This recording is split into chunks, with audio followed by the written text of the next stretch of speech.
What's happening, YouTube? I am Highway to Hill, and today I'll show you my moto vlogging setup. I haven't ridden at all for the past 3 weeks.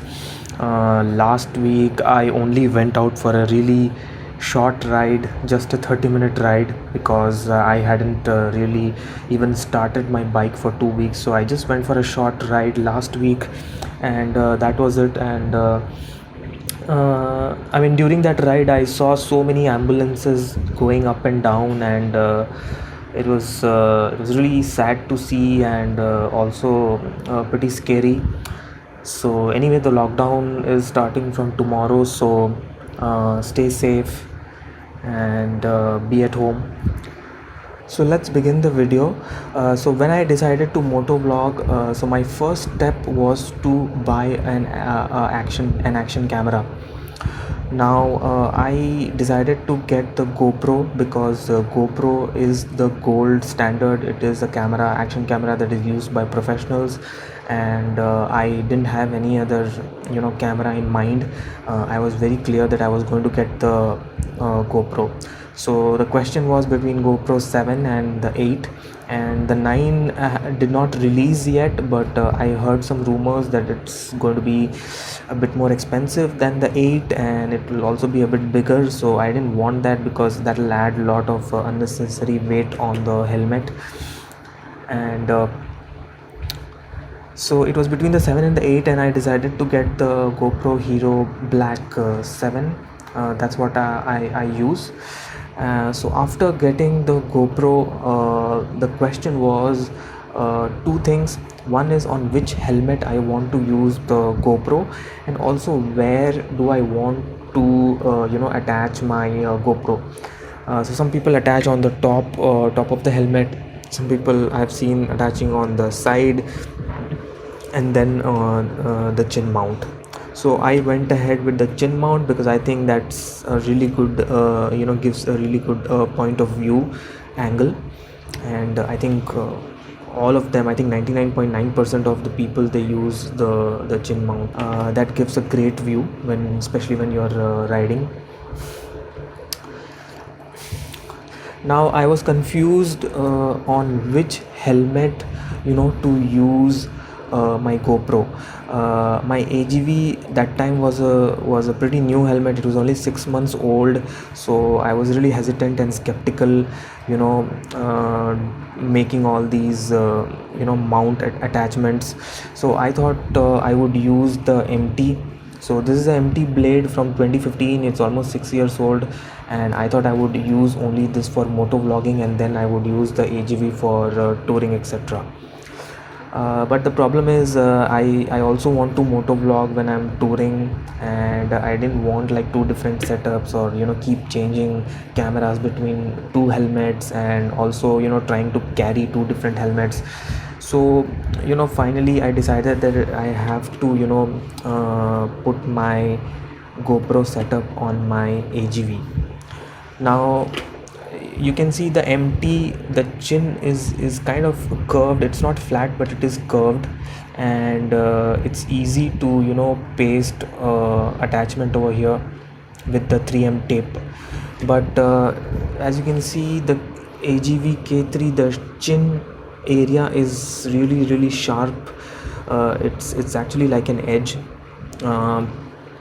So this was a big challenge, and I used this M-seal method.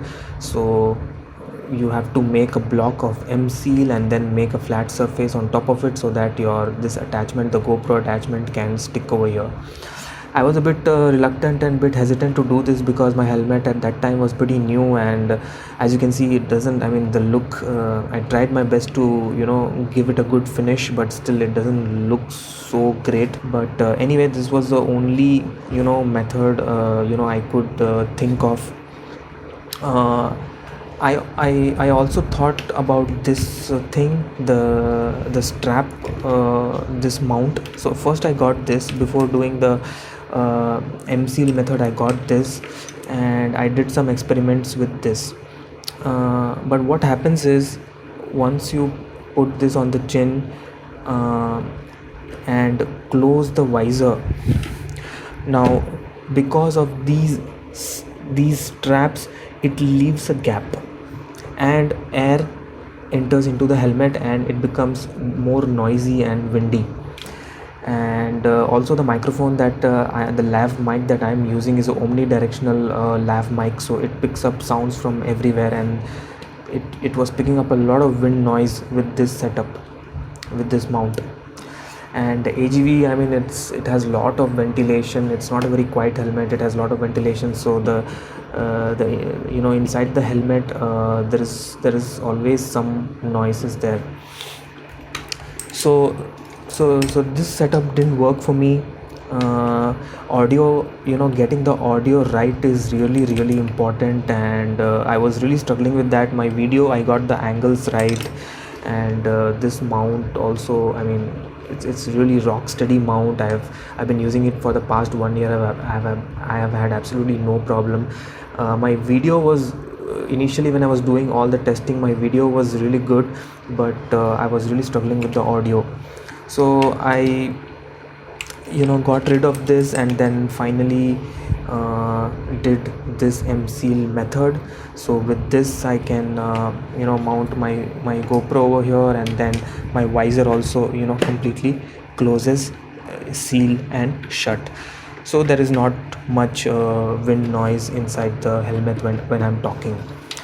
And the mic that I have is I mean, I wanted to get the Rode mic, RODE, Rode. It is considered the gold standard for moto vlogging, but those mics are very expensive. It's almost like 5,000 6,000 rupees for the Rode omnidirectional lav mic.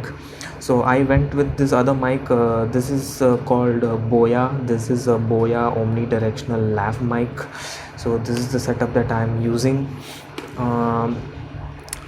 I, after a bit of experimenting, I did get the audio right, and up to what I was up to my expectations at least. But a lot of work goes to make the audio right in when you're processing the video. I do a lot of enhancements, like boosting the vocals, removing all the noise or some of the humming noises, using the equalizers. So a lot of the getting the audio right also depends on post processing when you're processing your video. So I use Adobe Premiere Pro, and there I try best to enhance the audio, keep the audio levels in check, and do all these other adjustments so that my audio sounds good. And I'm pretty curious to know what you think. If you have seen my earlier videos, my motovlogging videos, and some of the other videos in the past, do let me know what you think of my audio and video quality. If you have to rate it on a scale of 10, how would you rate my audio and video? Do let me know. So after a lot of experimenting, I got the audio and video up to what my expectation levels were. And so this is the casing that I use for my GoPro 7.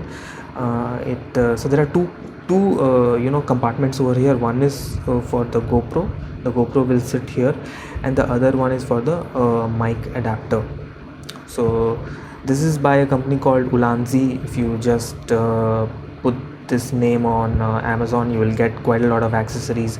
So this one is really helpful, because otherwise the key thing, the main thing about this casing is this mic compartment, the compartment for the mic adapter. Otherwise you will have to paste this mic separately, maybe on the side or somewhere else, and that will look really odd. So yeah, this is my motovlogging setup. And some of the other accessories that I use is this is something. It's like a strap. You can wear it on your arm or something, but I've rarely used it. And the other thing I have is this it's a chest strap, like a vest. You can wear it, and then The GoPro will be here right at the center of your chest. So this is by another company called Yantralay. So they also make quite a lot of moto vlogging and GoPro accessories. So you can check them out too. So apart from these, I have lots of other small screws, stickers, 3M stickers, and attachments like these, and a few other mounts. So if you search on Amazon, you will get all these attachments, screws, mounts. You will get it for like in a pack. There will be like 10 or 15 of them, and it will cost you maybe around 250 or some 350. Under $500 you can get like 10, 15, 20 attachments. So everything, all nuts, bolts, different types of attachments, everything will be there, and it'll serve your purpose. In terms of fit and finish, it won't be great. It'll be loose at some places, it might be tight at some places, but it'll do its job. And these are cheap, so you can easily replace it, no big deal. So this is my moto vlogging setup. I am really keen and curious and interested to know what your moto vlogging setup is, and also do let me know what do you think about my setup. And so that's it for today, guys. I really wanted to show you my moto vlogging setup, and I'll see you soon in the next video. Until then, I am Highway to Hell, and you stay safe. Ciao.